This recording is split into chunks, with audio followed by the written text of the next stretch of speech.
You ever look at the specs for a new e-bike or electric car and just your eyes glaze over? It feels like you're trying to read a completely foreign language. Well, today we're gonna fix that. We're diving deep into the world of electric dirt bikes, and we're gonna do it by looking at one absolutely wild example, the dirt goat. Okay, let's just stop and process that for a second. An electric dirt bike that can do highway speeds for under $5,000?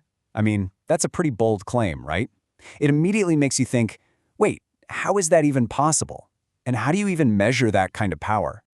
And that really is the million-dollar question, isn't it? For so many of us who grew up around gas engines, trying to figure out what makes an e-bike tick can be super confusing. It's a whole different world with a completely different language. So you know what? Let's learn it.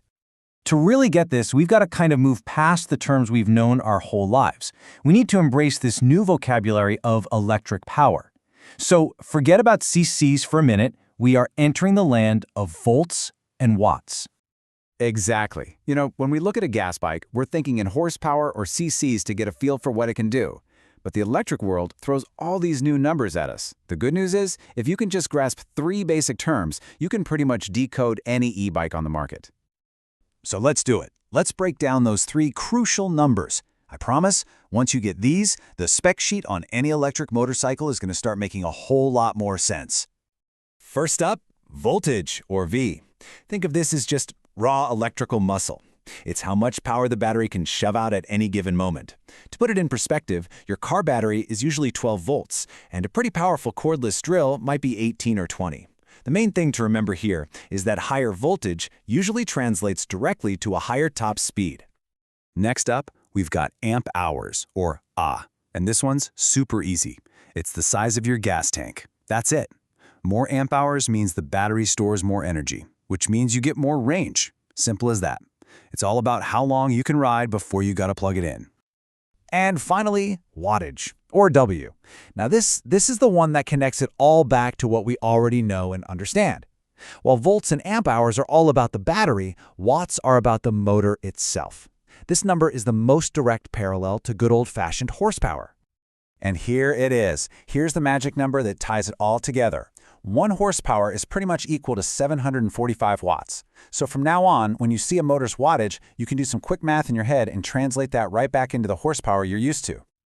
Okay, theory lesson is officially over. Let's see how all this stuff actually builds a real-world beast. We're going to apply our newfound knowledge to the bike that got us talking in the first place, the dirt goat. And this quote right here really puts its value into perspective. I mean, think about that. Just a few years ago, buying just the battery with this much power would cost you more than this entire fully built bike. That is a massive leap forward in technology and, maybe more importantly, accessibility. So this is where our new knowledge really pays off. Just look at these specs. 96 volts. That is huge, and that's the secret sauce to that 65 mile/hour top speed. Then you see 50 amp hours. That's a really big gas tank. And the motor? It peaks at 15,000 watts. If we do the math on that, that's over 20 horsepower on a bike this light. That is absolutely insane. But here's the thing. Power is totally useless if the bike just tears itself apart, right? This is where the dirt goat really seems to shine. It was actually designed from the ground up to handle all that force. We're talking a seriously beefy, dirt bike-sized chain, a tough aluminum subframe, and a solid skid plate to protect that giant battery. This isn't just some modified bike. It was purpose-built for all that power. So, yeah, the specs are mind-blowing for the price, but what does that actually mean when you're out there on the trail? Numbers on a page are one thing. How much fun it is in the real world is something else entirely.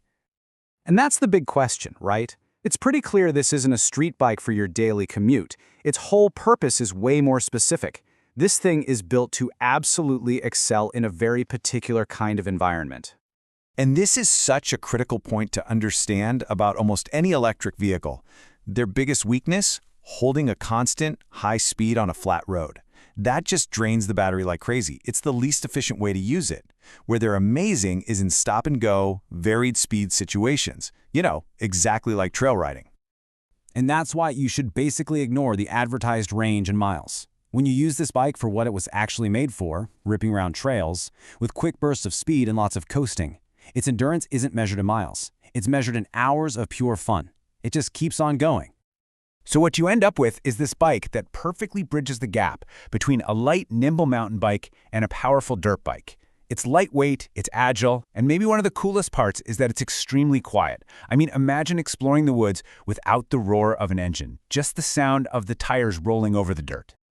The big takeaway here is that the Dirt Goat isn't just some cool toy. It's really a sign of a major shift happening in the market. We're starting to see these purpose-built, incredibly powerful electric off-roaders that are not only tough as nails, but also, somehow, actually affordable. And that really leaves us with one final thought. When you get this combination of stealth, incredible power, and a price that people can actually afford, you have to wonder if we're looking at the very beginning of a whole new era for how we explore and have fun outdoors. What do you think?